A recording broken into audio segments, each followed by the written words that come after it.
Hello everyone, this is Minicoder back for part 2 of how to do methods. This is part of the Basic Programming 101 series. If you haven't watched the part 1 of methods, I recommend that you do. If you have already, well, then where we left off was we actually had the method created, created down here. The method's name was say hello to caller. It took in the name of the caller and the message you wanted the caller to receive. And then we did what's called concatenation using these plus signs to concatenate all these together. One thing I did not mention in my last tutorial is that the only reason that these can actually be concatenated is because they all happen to be strings. If we had a 2 in here, that one, oh, well, 2F, that, no, okay, I'm not sure why that works. No, character makes sense. I'm surprised. Okay, so it looks like, you can even do it with any primitive. It looks like you should be able to do it with, because a primitive at the end of the day can be broken down to a string, or it can be converted to a string. So with other things, concatenation has to be of its own type. Apparently with a string, seems like most or all primitives can be broken down to a string, and the compiler already knows that it knows how to do it. So that's called implicit conversion, where the compiler implicitly already knows that you know what you're doing. We're going to make a property right now, because that's why this was not working, showing on the screen. So a variable is, and I hate saying memory, because I know that saying the word memory or chunk or bits or bytes can scare people. They're thinking about, oh my god, memory management and all this other stuff I learned in CS school or didn't learn. I'm actually not from a CS degree, so hey, if just because you didn't come from a CS degree, do not feel intimidated that you can't be a very good developer. Like I said, I don't want to go up on a soapbox, but I do not come at all from a programming background. I do have a 4-year degree, but it's not in programming. It's in other computer sides, and I now lead a team of 5. So, and have led teams of 15 before. So it is not out of the realm. If you want to be able to program, you can. You just need to put your mind to it. So with that said, a variable is a promise that you are going to provide something to the application in that space and time. So it is memory. You're taking a little slice of memory, but you're telling the computer that little hole, that little space, you could almost think of a cubby, right? You have these little cubbies or these little closets, right, or shelving, and each shelving can only hold so many books, right? And you could think of each one of those books as a variable. So maybe I can I bring up Paint real quick here? Let's see here. I am a horrible drawer. I will openly say that right now. And I don't remember the last time I actually used Paint. But let's say that you have this shelf right here, right? And then you have another shelf right here. Okay? Each one of these shelves is like a block of slots of memory. Right, you hear 32 gigs of memory. There used to be 32 megabytes at one point, so this is your whole 32 gigabytes of memory slotted. Every time there is a book that you put on your shelf, you take out this little slice, right? And then this little slice might be called, oh, I don't know, The Hobbit. Right? The Hobbit. Okay. Let's just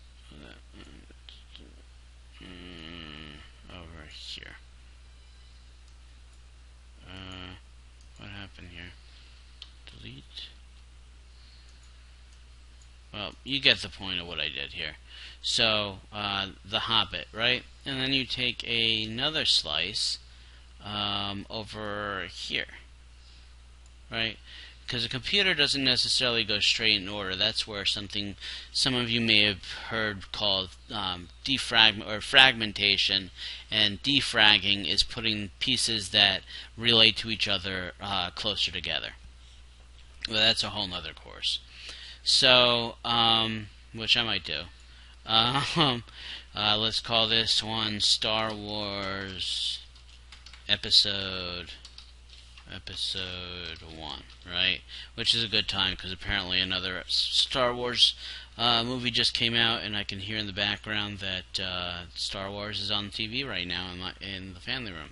So right after this is done, guess what I'm watching? So anyway, so you could think of these slots as your string, okay? And you're allotted a certain length of string or integers or decimals or doubles, and we're not going to go into the sizes of each one. But the reality is you have this one slot, and you're telling the computer, I promise not to exceed this slot of space. And I am going to either put nothing in there or something. And by the time it's referenced, it better have something or be empty, because a string can be either null or empty. And we'll go over null at a different time. I don't want to hit too many things at once. Maybe the next tutorial will be more on variables. So we'll do string, because that's what we want, and then return message, okay, equals an empty string. Alright, we're going to start with that. Now you'll get a little squiggly, and here's your warning down here. It's not going to fail, but it's just letting you know, hey, you have this return message variable that's right now is taking up some memory space because you're promising them that it'll be there, and it's assigned to that memory, but the value's never used. So if you want, you can get rid of it. And that's kind of their way of saying, hey, can you clean up your code a little bit? So again, we'll use IntelliSense, return message, and then we'll use equals. And what this will say is that anything that comes out of here in the return, which we already know will be of type string, will equal this. So we will take whatever string we get back from here, and we'll stuff it into that memory slot. And then, as you saw before, this console write line just writes a string to a line, because we did see this. So we're going to do the exact same thing right here, okay? And instead of all this, we will just do return message. There. Control S. And then this little start play button is what will start the code. And let's see, it seems to really like being on my other screen, so I apologize for that. Maybe I'll work on my other screen. So you will notice it does say hello program main. You have this message colon hello from simple method and a program. So it worked. It could be a little cleaner.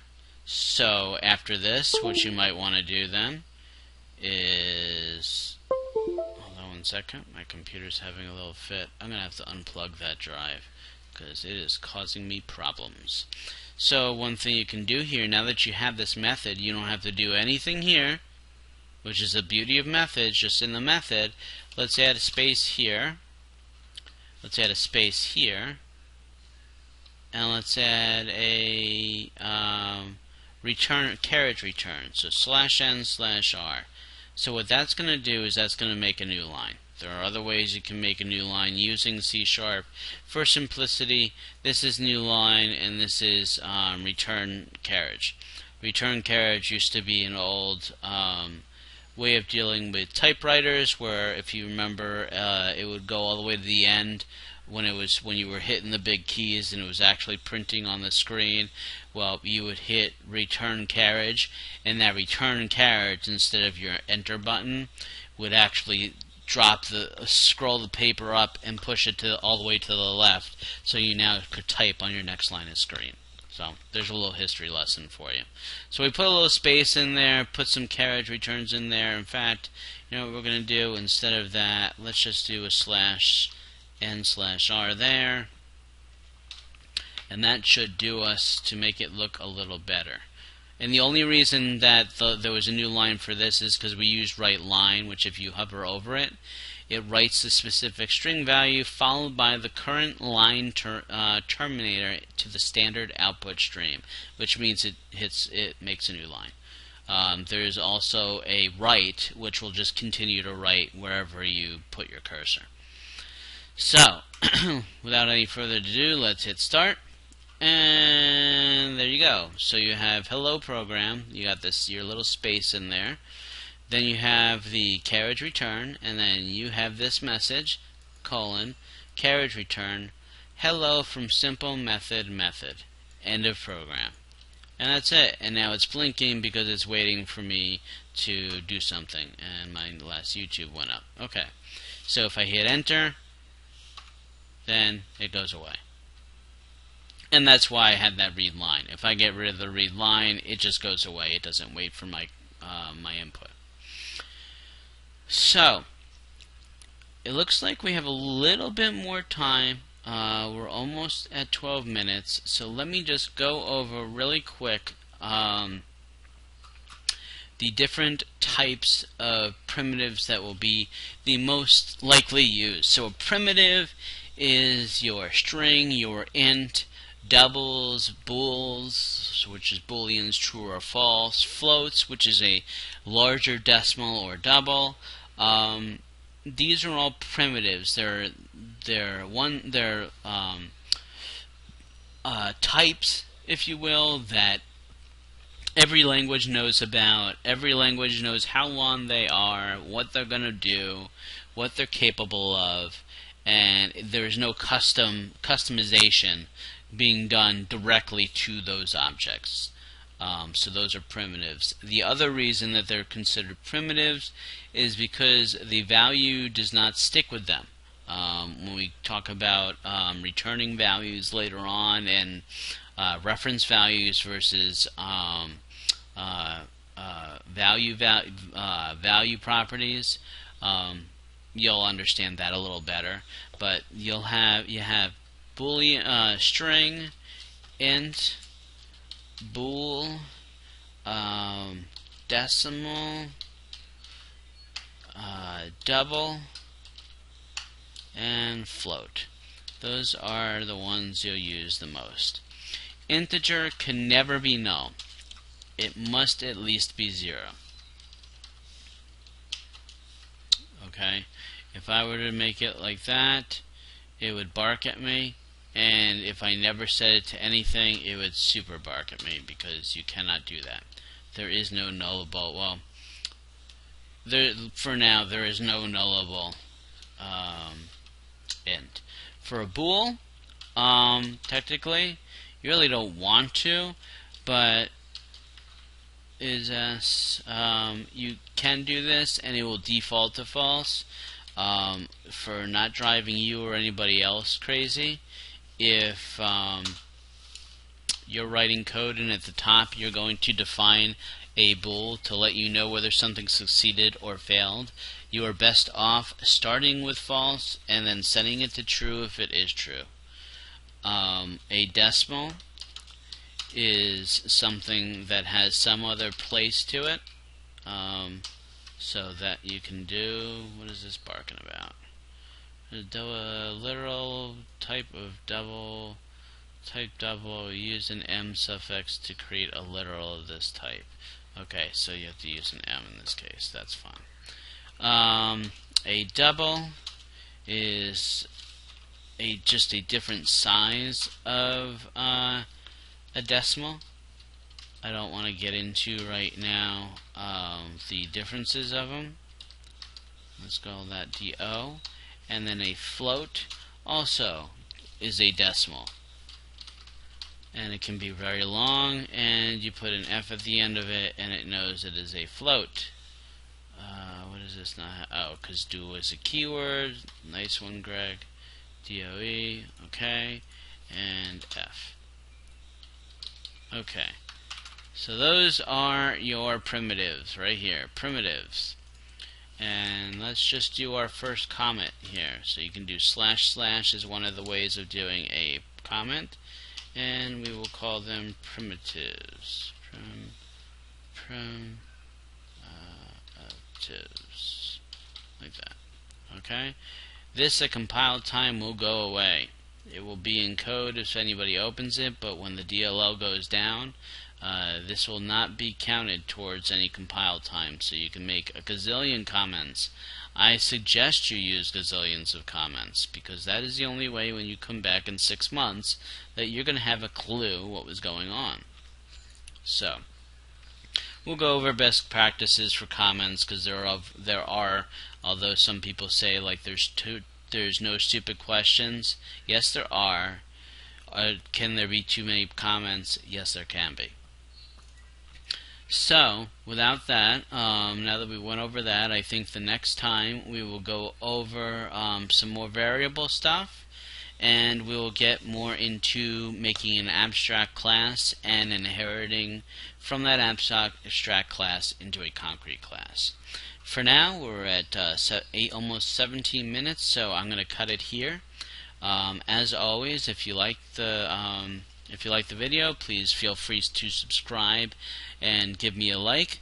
If you didn't like it, please feel free to put a thumbs down, and please let me know what you like, what you don't like. As I said in the last couple videos, it's been a while since I've done videos, so if they're still too long, the volume's not good enough, the my code, I'm at 100% right now, but if like 150 looks better to you, I mean, I'll deal with it. It's way too big for me, but if it's got to be for you, we will adjust to it. So for now, have a great evening, and I hope to speak to you guys soon. Thanks a lot. Bye.